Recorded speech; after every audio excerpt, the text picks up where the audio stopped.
Residents in Pacific are watching the rising Merrimack River this weekend. Volunteers here filling sandbags this morning for people to use to protect their homes and their businesses. A handful of volunteers were first responders from the Merrimack Ambulance District who had just finished a shift and immediately joined in to help. That is what most of us really care about. We don't care about the money. We don't care about any of the glory, so to say. We have a desire to make sure our community is safe.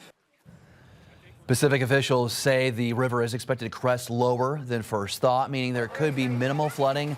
But Franklin County is not out of the woods just yet. One of the people picking sandbags today needed them to help protect a flea market in Union. We're looking to blockade the door just in case the water level decides to get up any higher than what it is. This particular building, not only is it housed two of my great friends, but, it's the only record store that we have in the area.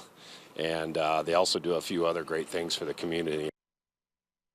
If you could use some help, sandbags will be available again tomorrow at the commuter lot in Pacific. You can also find information about road closures in Franklin County on your First Alert 4 news.